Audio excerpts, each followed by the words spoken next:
हरि ओम। गुरुर्ब्रह्मा गुरुर्विष्णु गुरुर्देव महेश्वरा गुरुर् साक्षात् परब्रह्म तस्मै श्री गुरुवे नमः। आदौ देवकी देवगर्भजननं गोपीगिरिवर्धनं मायापूतनजेवतापहरणं गोवर्धनोद्धारणं कंसच्छेदनकौरवादिहननं कुन्तीसुतापालनम् एतत् श्रीमद्भागवतं पुराणकथितं श्रीकृष्णलीलामृतम्। भगवान श्री कृष्ण चंद्र नारायण जी के चरण कमलों में नतमस्तक होकर के गुरु श्री वेद व्यास जी, गुरु श्री माधवाश्रम जी, गुरु श्री शंकराचार्य जी, गुरु श्री नारद जी, गुरु श्री सुखदेव जी सुत जी के चरण कमलों में नतमस्तक होकर के हम ये श्रीमद् भागवत पुराण महाभारत पुराण सप्तम स्कंद का 6वां अध्याय पढ़ने जा रहा हूँ, जिसमें आज का प्रसंग है प्रहलाद जी का असुर बालकों को उपदेश। ओम नारायणाय नमः। प्रहलाद उवाच कौमार आचरेत् प्राज्ञो धर्मान् भागवतान्यः दुर्लभं मानुषं जन्म तदप्याध्रुवम् अर्थदम् इतायि पुरुषस्य विष्णु पादोपसर्पणम् यदेशं सर्वभूतानां प्रिय आत्मेश्वर सुहृत् सुखम् ऐन्द्रियकं दैत्यादि योगेन देहिनां सर्वत्र लभ्यते देवात् यद्यथा लोकदुःखं यत्रतः सर्वत्र लभते देवात् यथा दुःख मयत्रतः प्रवासो न कर्तव्य यद आयुर्वेव परं न तथा विन्दते क्षेमं मुकुन्दाचरणाम्बुजं ततो यतेन कुशला क्षेमाय भयमाश्रिता शरीरं पौरुखं यावत् विपद्येत पुष्कलं पुंसो वर्षशतं यायुत् तदर्थं चाजितात्मनः निष्फलं यदसो रात्रं शेते अन्धं प्रापितस्तमः मुग्धस्य बाले कौमारे क्रीडतो याति विंशतिः जर्याग्रस्तदेहस्य यात्यकल्पशविंशतिः दूरापूरेण कामेन मोहेन च बलीयसा शेषं गृहेषु शक्तश्च प्रमत्तस्यापयाति को गृहेषु पुमान् सक्तम् आत्मानम् अजितेन्द्रिय स्नेहपाशैर्दृढैर्बद्धम् उत्सहेत विमोचितं कोऽन्वर्थतृष्णं विसृज्येत प्राणभ्यो ईप्सिता यः कृणात्याशुधि प्रोष्ठे तस्करः सेवको वणिक। श्री प्रहलाद जी ने कहा, मित्रों, इस संसार में मनुष्य जन्म बड़ा दुर्लभ है। इसके द्वारा अविनाशी परमात्मा की प्राप्ति हो सकती है, परंतु पता नहीं कब इसका अंत हो जाए। इसलिए बुद्धिमान पुरुष को बुढ़ापे या जवानी के भरोसे न रहकर बचपन में ही भगवान की प्राप्ति कराने वाले साधनों का अनुष्ठान कर लेना चाहिए। इस मनुष्य जन्म में श्री भगवान के चरणों की शरण लेना ही जीवन की एकमात्र सफलता है, क्योंकि भगवान समस्त प्राणियों के स्वामी, सुहृद, प्रियतम और आत्मा हैं। भाइयों, इंद्रियों से जो सुख भोगा जाता है वह तो जीव चाहे जिस योनि में रहे प्रारब्ध के अनुसार सर्वत्र वैसे ही मिलता रहता है। जैसे बिना किसी प्रकार का प्रयत्न किए निवारण करने पर भी दुख मिलता है। इसलिए सांसारिक सुख के उद्देश्य से प्रयत्न करने की कोई आवश्यकता नहीं है, क्योंकि स्वयं मिलने वाली वस्तु के लिए परिश्रम करना आयु और शक्ति को व्यर्थ गंवाना है। जो इनमें उलझ जाते हैं उन्हें भगवान के परम कल्याण स्वरूप चरण कमलों की प्राप्ति नहीं होती है। हमारे सिर पर अनेकों प्रकार के भय सवार रहते हैं, इसलिए यह शरीर जो भगवत प्राप्ति के लिए पर्याप्त है, जब तक रोग शोक आदि ग्रस्त होकर मृत्यु के मुख में नहीं चला जाता, तभी तक बुद्धिमान पुरुष को अपने कल्याण के लिए प्रयत्न कर लेना चाहिए। मनुष्य की पूरी आयु 100 वर्ष की है। जिन्होंने अपनी इंद्रियों को वश में नहीं कर लिया है उनकी आयु का आधा हिस्सा तो यूं ही बीत जाता है, क्योंकि वे रात में घोर तमोगुण अज्ञान से ग्रस्त होकर सोते रहते हैं। बचपन में उन्हें अपने हित अहित का ज्ञान नहीं रहता। कुछ बड़े होने पर कुमार अवस्था में वे खेल कूद में लग जाते हैं। इस प्रकार 20 वर्ष का तो पता ही नहीं चलता। जब बुढ़ापा शरीर को ग्रस लेता है तब अंत के 20 वर्षों में कुछ करने धरने की शक्ति ही नहीं रह जाती है। रह गई बीच की कुछ थोड़ी सी आयु, उसमें कभी ना पूरी होने वाली बड़ी बड़ी कामनाएं हैं, बड़ा पकड़ रखने वाला मोह है और घर द्वार की वह आसक्ति है, जिससे जीव इतना उलझ जाता है कि उसे कुछ कर्तव्य अकर्तव्य ज्ञान ही नहीं रहता है। इस प्रकार बची खुची आयु भी हाथ से निकल जाती है।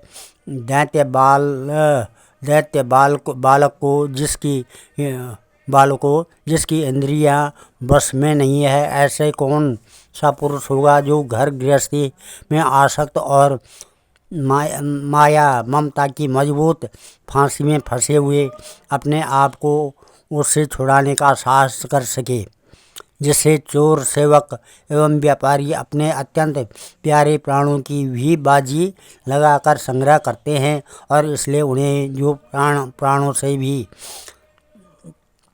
अधिक वांछनीय है उस धन की तृष्णा को भला कौन त्याग सकता है।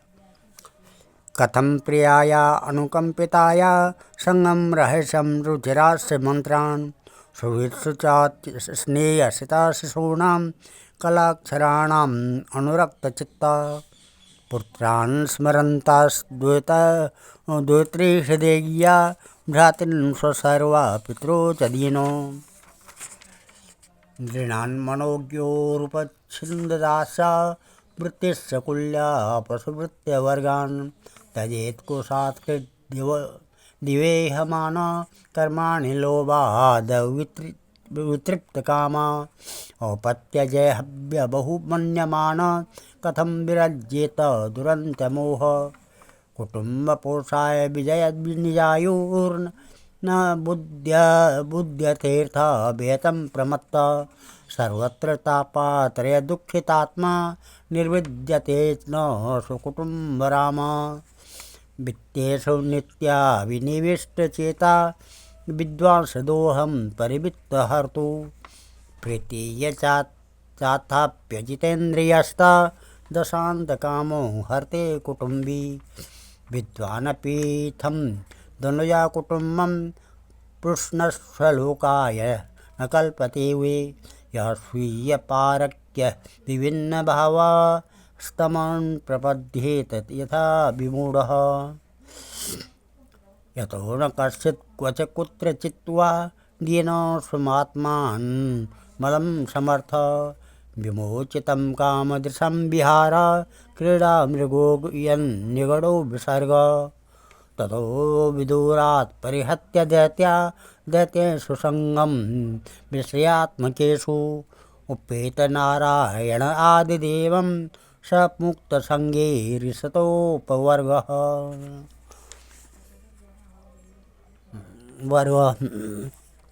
जो अपनी प्रियतमा पत्नी के एकांत सहवास, उसकी प्रेम भरी बातों और मीठी मीठी सलाह पर अपने को निछावर कर चुका है, भाई बंधु और मित्रों के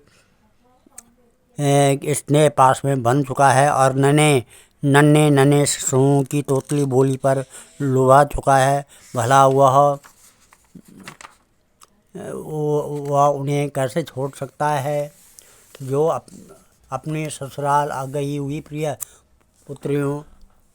पुत्रों भाई बहनों आदि अवस्था के प्राप्त पिता माता बहुत सी सुंदर सुंदर बहुमूल्य सामग्रियों से सजे हुए घरों कुल परंपरागत जीविका के साधनों तथा पशुओं और सेवकों के निरंतर स्मरण में रम गया है, वह भला उन्हें कैसे छोड़ सकता है।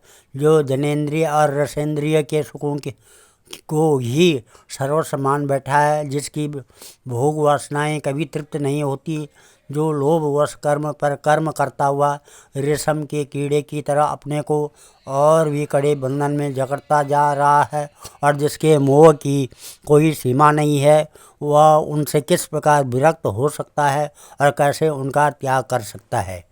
यह मेरा कुटुंब है, इस भाव से उसमें वह इतना रम जाता है कि उसी की पालन पोषण के लिए अपनी अमूल्य आयु को गंवा देता है, और उसे यह भी नहीं जान पड़ता कि मेरे जीवन का वास्तविक उद्देश्य नष्ट हो रहा है। भला इस प्रमाद की कोई सीमा है? यदि इन कामों में कुछ सुख मिले तो भी एक बात है, परंतु यहाँ तो जहाँ जहाँ वह जाता है वहीं वहीं दैहिक दैविक और भौतिक ताप उसके हृदय को जलाते हुए ही रहते हैं, फिर भी वैराग्य का उदय नहीं होता है। कितनी विडम्बना है! कुटुंब की ममता के फेर में पड़कर वह इतना असावधान हो जाता है, उसका मन धन के चिंतन में सदा इतना लवलीन रहता है कि वह दूसरे का धन चुराने के लौकिक पारलौकिक दोषों को जानता हुआ भी कामनाओं को वश में न कर सकने के कारण इंद्रियों के भोग की लालसा से चोरी कर ही बैठता है। भाइयों, जो इस प्रकार अपने कुटुंबियों के पेट पालने में ही लगा रहता है, कभी भगवत भजन नहीं करता है, वह विद्वान हो तो भी उसे परमात्मा की प्राप्ति नहीं हो सकती है, क्योंकि अपने पराये का भेदभाव रहने के कारण उसे भी अज्ञानियों के समान ही तम प्रधान गति प्राप्त होती है।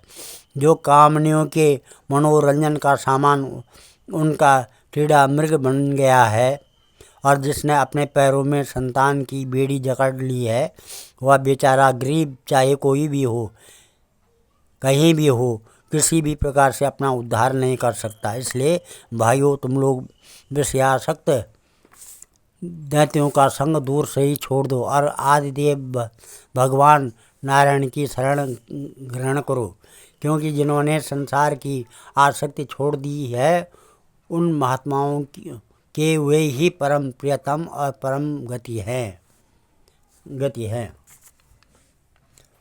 न ह्यच्युतं प्रीणयन्तो बहुवायासो सुरात्मजा आत्मत्वात् सर्वभूतानां सिद्धत्वादिह सर्वथा परावरेषु भूतेषु ब्रह्मान्तरस्थवरादिषु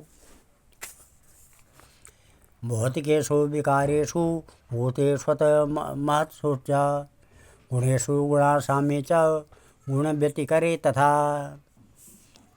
एक एव अपरो यात्मा भगवान ईश्वरो व्यय प्रत्यगात्मा स्वरूपेण निरसरूपेण च स्वयं व्याप्य व्यापक निर्देशो या निर्देशो विकल्पितः ये केवलानुभावानंद स्वरूप परमेश्वर मायायांत हितेश्वर्य ये ते गुण सर्गया तस्मात् सर्वेषु भूतेषु दयं कुरुत सौहृदम् आसुरं भावतम् उच्यत यया तुष्यत्य अधोक्षयः। मित्रों,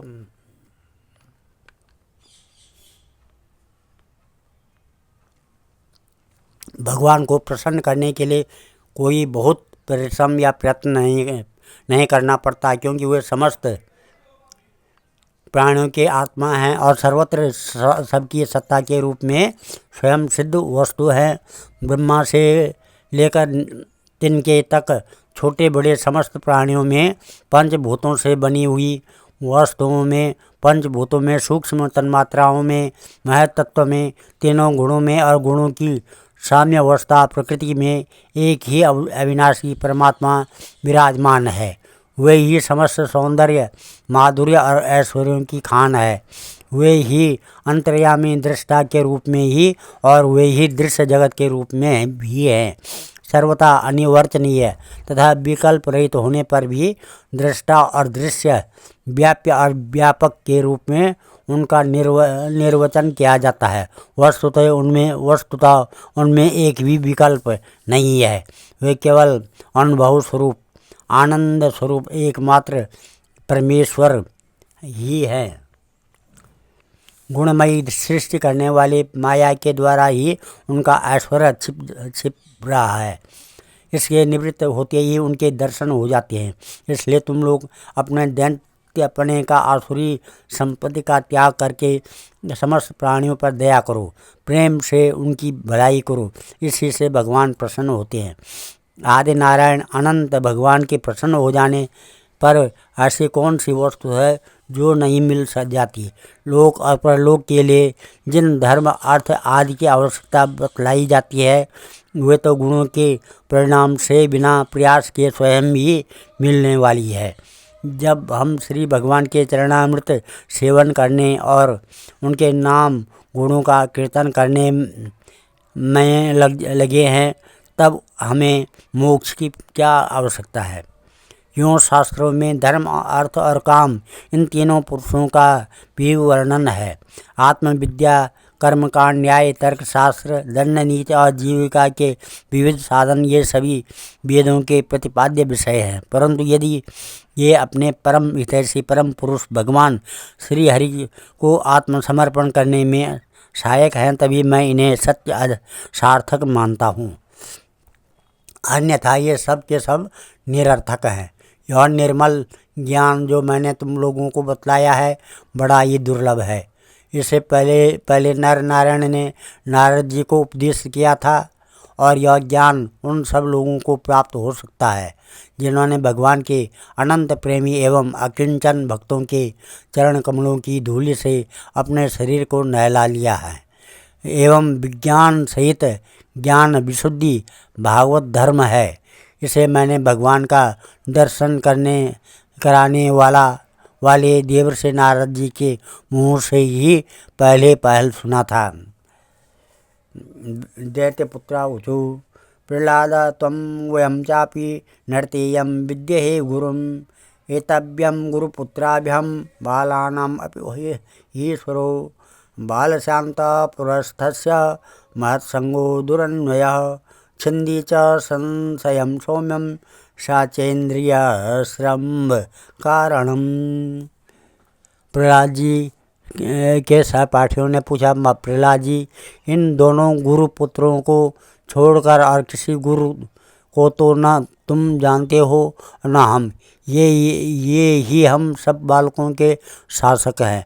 तुम एक तो अभी छोटी अवस्था के हो और दूसरे जन्म से ही महल में अपनी माँ के पास रह रहे हो। तुम्हारा महात्मा नारद जी से मिलना कुछ असंगत सा जान पड़ता है। प्रियवर, यदि इस विषय में विश्वास दिलाने वाली कोई बात है तो तुम उसे कहकर हमारी शंका मिटा दो। आज हम इस अध्याय को यहीं पर समाप्त करते हैं और कथा को यहीं पर विराम देते हैं। कल श्रीमद् भागवत महापुराण के 7वें स्कंद का 7वां अध्याय, जिसमें प्रह्लाद जी द्वारा माता के गर्भ में प्राप्त हुए नारद जी के उपदेश का वर्णन का प्रसंग आएगा। ओम नमः भजे ब्रजैकमण्डनं समस्त पापखण्डनं स्वभक्तचित्तरञ्जनं सदैव नन्दनन्दनं स्वभक्तचित्तरञ्जनं सदैव नन्दनन्दनं सुपिच्छगुच्छमस्तकं सुनादवेणुहस्तकम् अनङ्गरङ्गसागरं नमामि कृष्णनागरं मनोजगर्वमोचनं विशाललोललोचनं विधूतगोपशोचनं नमामि पद्मलोचनं करारविन्दुभूधरं स्मृतावलोकसुन्दरं महेन्द्रमानधारणं नमामि कृष्णवारणं कदम्बसूर्णकुण्डलं सुचारुगण्डमण्डलं व्रजाङ्गनैकबल्लभं नमामि कृष्णदुर्लभम् यशोदया समोदया सगोपया सनन्दया युतं सुखकदायकं नमामि गोपनायकं सदैव पादपङ्कजं मदीयमानसे निजं ददानमुत्तमालकं नमामि नन्दबालकं समस्तदोषशोषणं समस्तलोकपोषणं समस्तगोपमानसं नमामि नन्दलालसा भूभरावतारकं भवाब्धिकर्णधारकं यशोमतिकिशोरकं नमामि चित्तचोरकं दीर्घन्तकान्तभङ्गिनं सदा सदालिसंज्ञना दिने दिने नवं नवं नमामि नन्दसम्भवं गुणाकरं सुखाकरं कृपाकरं कृपापरं सुरदुषिनिकन्दनं नमामि गोपनन्दनं नवीनगोपनागरं नवीनकेलिलं पटं नमामि मेघसुन्दरं तडित्प्रबालसत्पटं समस्तगोपनन्दनं हृदम्बुजेकमोदनं नमामि कुञ्जमध्यगं प्रसन्नभानुशोभनं निकामकामदायकं दीर्घन्तचारुसायकं रसालवेणुगायकं नमामि कुञ्जनायकं विदग्धगोपिकामनो मनोज्ञतल्पसायिनं नमामि कुञ्जकानने प्रविद्यवन्यपाणीयं किशोरिकान्तिरञ्जतं दीर्घज्जनं सुशोभितं गजेन्द्रमोक्षकारणं नमामि श्रीविहरणं यदा तदा यथा तथा तथैव कृष्णसत्कथा मया सदैव गीयतां तथा कृपा विधीयतां प्रमाणिकाष्टकद्वयं जपत्यदित्यया पुमान् भविष्यनन्दनन्दने भुवि भुवि सुभक्तिमान्। ओम श्रीमत्शंकराचार्य श्रीकृष्णाष्टकं लेयं सदा परिभवग्नमविष्टदोहं तीर्थात्पदं शिवभिरञ्चनुतं शरण्यं भृत्यातिहं प्रणतपालभवाब्धिपोतं वन्दे महापुरुषते चरणारविन्दं। सर्वे भवन्तु सुखिनः, सर्वे सन्तु निरामया, सर्वे भद्राणि पश्यन्तु मा कश्चित् दुःखभाग् भवेत्। धन्यवाद।